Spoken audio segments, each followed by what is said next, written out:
How exactly did George Floyd die? Could he have been saved? And what exactly does this preliminary autopsy report tell us, if anything? This is what I want to talk about in today's video. Now, full disclosure, I'm a cardiologist, not a forensic pathologist, but I deal with patients with cardiopulmonary issues, cardiac arrest, or respiratory problems pretty much on a daily basis. And we, of course, have this video that is very telling and gives us a lot of information. So the following is going to be my assessment and my opinion, which I think is shared by a lot of healthcare professionals. And I want to give you a doctor's perspective of what we know and what we can kind of infer based on the information that's out there. Relax. Man, I can't breathe my face. I can't breathe. So again, a lot of you have seen that video, very disturbing to watch, but also very important that it was captured. So what do we know based on this? Well, we know a lot. What we can see is George is in a prone position, meaning he's flat on his stomach on the ground, with his face flat against the pavement and a knee into his neck, applying pressure and force. What's exactly going on physiologically here? Well, there are two things that are compromised in this position: breathing and circulation. First, let's talk about breathing. Now, breathing involves filling our lungs with air, all right? And our lungs are obviously in our thorax. So in order for that to happen, the rib cage of the thorax has to be able to expand. And that's accomplished because the diaphragm muscle contracts, it pulls down, and as that happens, the chest wall will expand, allowing the lungs to fill with air.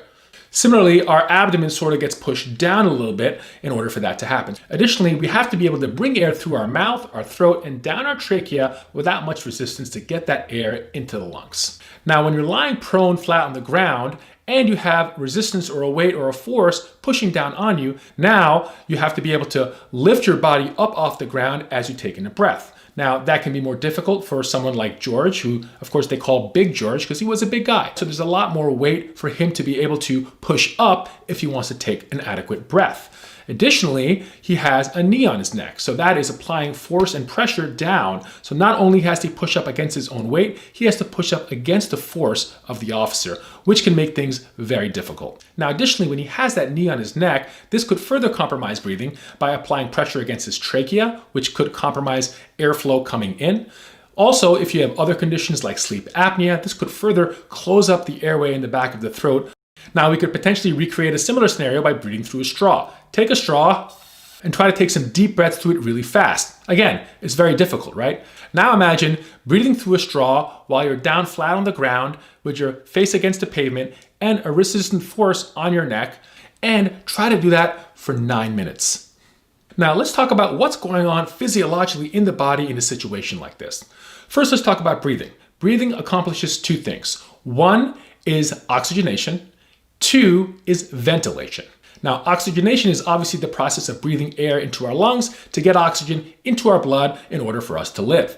Ventilation is just as important. Ventilation is being able to get rid of CO2 or carbon dioxide that gets built up in the blood once the body consumes that oxygen during metabolism. Without ventilation, we cannot get rid of that carbon dioxide. And what happens is it causes the pH of the blood to go down. This causes a state of acidosis. So the body needs a balanced pH to function.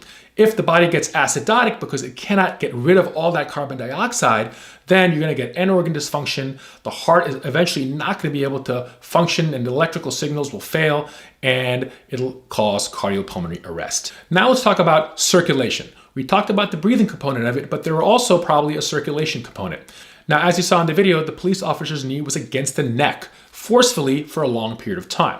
What can happen in this situation? Well, your carotid artery runs right along your neck. So compression to that area of the neck could compromise blood flow of the carotid artery up to the brain. Now, another important fact is stimulation of the carotid body. The carotid body sits where the common carotid artery bifurcates into the internal carotid artery. The carotid body contains baroreceptors. Now, these baroreceptors, when stimulated, can send impulses up to the brain, which in turn will send impulses down to the heart and the blood vessels to cause the heart rate to go really slow and the blood pressure to get really low. This can create a situation of further reduction in cardiac output in addition to the oxygenation and the ventilation issues we talked about. This is the same mechanism that sleeper holds or chokeholds work on. Now, add to all of this underlying conditions such as high blood pressure or coronary disease that we think George may have had. Obviously, that creates a bad situation where his reserves to be able to tolerate something like that are worse than people without those health conditions. So it was the perfect storm of badness. So your other question is, could George have been saved? We obviously watched this thing unfold sort of in real time, and people were there when he passed out, police were there, EMS was there, no CPR was done. We all saw that, but could have something have been done that could have potentially saved them? Well, let's look at the timeline. From what we know by the videos, about 8:25 is when he's thought to have lost consciousness, okay? Again, the knee was on him for an additional almost 3 minutes after that. 8:27 is when EMS arrived, and it wasn't until 8:30 he actually got on the ambulance. Now, no CPR was done on the scene by the police officers, which I think, again, is a big mistake, which I think goes to show deficiency in training of these officers. There were 4 officers there. Clearly, he had no pulse. He was not breathing. Immediate cardiopulmonary resuscitation should have been started. CPR should have been started. Again, that was not done. Now, by the time the EMS arrives, it's unclear. Now, at first, I sort of criticized them for not getting on him immediately and starting CPR, but one could argue either the police were instructing them not to do that at the scene, or if they wanted to get him onto the bus immediately and start resuscitation measures there, may not be unreasonable, because when you start it on the road, you're eventually going to have to get him up and get him into the bus. If that's what they were thinking, they probably should have gotten him up under the gurney into the ambulance as fast as possible, rather than the 3 minutes that it actually took. Because when you have a cardiac arrest patient, every second counts. This is why we put so much into bystander CPR, and as a cardiologist, seeing patients come in without a hospital cardiac arrest, the difference between those who live or die or have permanent brain damage are really the ones who get immediate CPR by a bystander. In this situation, it's unfortunate that there were trained police officers that did not start CPR immediately. Again, it's hard to know if immediate CPR would really have changed the outcome for George, but it at least would have given him a fighting chance. So in the end, we have a witnessed cardiac arrest where the patient was out for at least 6 minutes. Again, it's unclear at what point CPR was started in the ambulance, but minimum 6 minutes, which is a long time, especially for somebody with underlying heart and other medical problems. Finally, let's talk about this autopsy report. Now, I know this was a preliminary report, but these were still words in a statement put out by the medical examiner, and these are words they're going to have to stand by. Now, first of all, big picture, the report doesn't really give a cause of death.